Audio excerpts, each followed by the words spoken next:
When you launch Premiere Rush, you will see a blue button that says Create New Project. Let's go ahead and click it.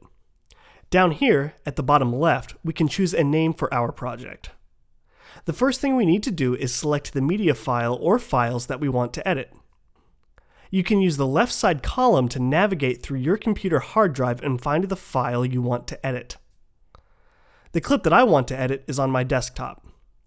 Select all the media files you want to edit and then click Create.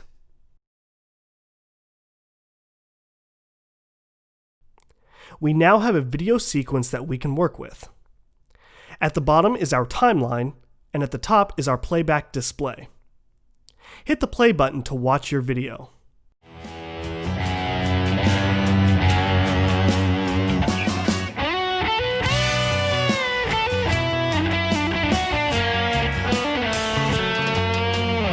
Okay, I want to trim the first 5 seconds of my video.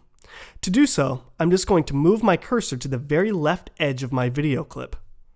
My cursor will change into the trim tool when I get to the edge. Just click and drag to trim your video clip. If I wanted to, I could do the exact same thing with the end of the clip. If you want to trim out something in the middle of your clip, place the blue playhead in the spot where you want to cut, and then click the scissors on the left. This is called the split tool. It will split your video clip at the playhead location.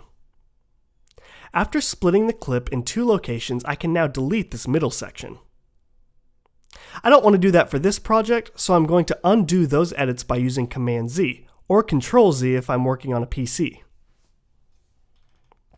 There are a few different ways you can zoom in and out of your sequence. Below your video clips, there is a gray scroll bar.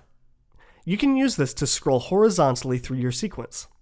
But if you grab the circles on either end of the bar, you can zoom in and out by dragging left or right. You can also navigate to the top of your screen and click Sequence to find a few zoom options. You can zoom in, zoom out, or zoom to fit, which will automatically make your sequence fit within your screen. You can also use these key shortcuts to accomplish the same thing. When you're happy with your edits, go to File, Share. Rush gives you a few different options for exporting your final video. You can export it to the hard drive on your computer by selecting Local. If you want to go ahead and upload it to YouTube, Facebook, or Instagram, you can do that too. You will need to sign in with your account to do that. Click Export when you're ready, and your video will save as a .mp4 file.